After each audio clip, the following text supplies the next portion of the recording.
days, only to be resurrected or born again. This is why Jesus and numerous other sun gods share the crucifixion, 3-day death, and resurrection concept. It is the sun's transition period before it shifts its direction back into the northern hemisphere, bringing spring and thus salvation. However, they did not celebrate the resurrection of the sun until the spring equinox, or Easter. This is because at the spring equinox the sun officially overpowers the evil darkness, as daytime thereafter becomes longer in duration than the night, and the revitalizing conditions of spring emerge. Now, probably the most obvious of all the astrological symbolism around Jesus regards the 12 disciples. They are simply the 12 constellations of the zodiac, which Jesus, being the sun, travels about with.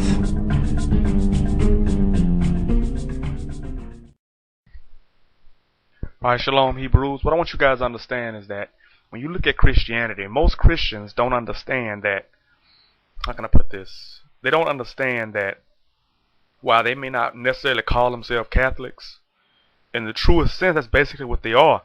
See, what Catholics, I know what Catholics do, they actually go back, and it basically pretty much showing you they're into pagan religions. You know, they back into ancient Babylon, Easter, you know, back into ancient, you know, going back into Greece, going back into Syria, going back into Egypt, you know, Kemet, Tamaray. So they show you basically what they're doing. The problem with Protestants is they actually believe, the Protestants actually believe, you know, Christians, Methodists, Baptists, all the rest of them, they actually believe that there's something in the New Testament that's not esoteric. They're looking at it at a face value. Like, for instance, I always wondered why the Pope would sit there and, you know, you would have people call the priest and himself father, but in the scriptures it most blatantly said, call no man father. Well, we know that's not even necessarily true anyway. When you go back into our book Isaiah, he tell you before the son the child is old enough to say mother and father. So of course we're gonna call, you know, our parents mothers and fathers and things like that. So that doesn't even make sense regardless. But the Christians try to be so literal and don't understand. See, the Catholics know what time it is. They're worshiping pagan religions. Okay, you see that equinox. You see it right there on his on the little tassel on his chest. You see the cross with the circle around it. They're not trying to hide anything.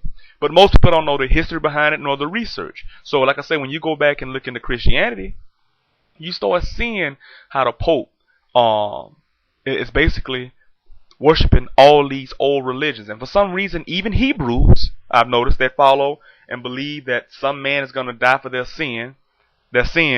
Now, here's the crazy thing. Supposedly, in 32 AD, like I said, you can really take your pick, because you go to 8 BC, 6 BC, 4 BC, 2 BC, 1 AD. When was he born? Here's the deal. They know who his mom and daddy was, supposedly. They know his birth rate, his birth line, who he came through, but nobody knows what damn day he was born on. How much sense does that make? Go back to the book of Matthew chapter 1. They know they're supposedly trying to link Christ to Joseph all the way back to Abraham. So they know the bloodline, but they can't tell you when he was born. Okay, the most well-known or likable figure in the world, and nobody knows when he was born. Okay, like I said, the Catholics aren't trying to hide it. When you go back and look at things like I'm putting on the screen now, the priesthood of Cybele, where the priests at that time would castrate themselves. Okay, it's nothing new, but it's less radical today. And today, the priests supposedly abstain, you know, have abstinence and abstain from intercourse. We know they got the little boys, but I'm just being honest. I mean, but they supposedly abstain from, you know, sex and things like that. But they're all into Babylonian, Egyptian, sun worship, zodiac worship. That's all it really is. Okay? At the end of the day, that's all it really is. And you can't make the object of that, which is Yahshua, Yahweh, Yehoshua, Yeshua, you know, Jesus, whatever you want to call him. You can't make Jesus. You can't make that not what it is. It's the object of Christianity is Christ. It's not the cross. It's not the fish. But the cross, the fish, and things like that. You already seen that the cross comes from the Ankh, which comes from ancient Egypt, ancient Kemet, Tamaray. Look at these scriptures. Joshua 19:27, Judges 16:23, 1 Samuel 5:2, 3, 4, 5, and 7, 1 Chronicles 10 and 10, and Zephaniah 1 and 8 through 10. Basically break down for you what's really going on. Dagon is a fish god, okay? That's what the fish and all that represents in Christianity. Now, I'm going to read something to you. Let's go into the book of Zephaniah chapter 1, verse Let's start at verse 8. And it shall come to pass in the day of the Lord's sacrifice that I will punish the princes and the king's children and all such are clothed with strange apparel. That strange apparel, what Zephaniah is talking about, he's talking about this fish god Dagon. You can even go down into verse 10. And it shall come to pass in that day, saith Yah, that there shall be the noise of a cry from the fish gate. You get it? This is what he's talking about. This is the strange apparel. They would literally wear fishes. The fish head, you see the fish mouth open on this priest. Okay? This priest. He even have the little water bucket sprinkling the holy water. The same thing. Nothing has changed. Okay? See, it's the same thing. You see the fish mitre, and then you got the mitre hat, from the Pope.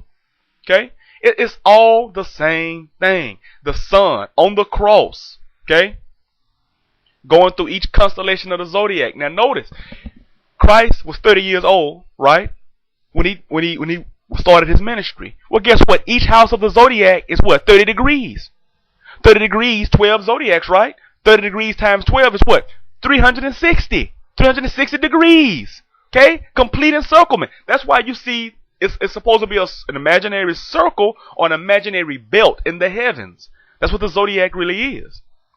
See? But you Christians, you Hebrews act like you don't understand this. You can't take all the things and strip Christianity down and say Christianity is wicked, but then leave the biggest idol. The biggest idol is the one you call the Messiah. That's the biggest idol. That's nowhere in the Torah, the Tanakh, Ketuvim, Nevi'im. It's nowhere in the scriptures. Okay? It's nowhere there. You can't find it in the Old Testament. Daniel is not talking about Christ. We're going to get into that. I'm going to prove that without a shadow of a doubt. Just using history. But like I said from the beginning of this series, Hebrews, Christians, you don't know history. Okay? You don't know history. You don't know when things happen. You don't know who ruled at certain times. You don't put yourself in the shoes of those people living during those times. So therefore, you're pretty much an uneducated fool. Okay? So when you come back over here, I know you guys are all seeing this. Okay? You've all seen this symbol here. This is Christianity. Okay? This is Christianity. And this is the definition. These are the Greek words for fish. Okay? According to the Oxford English Dictionary, these are the Greek words. This is the Greek word for fish.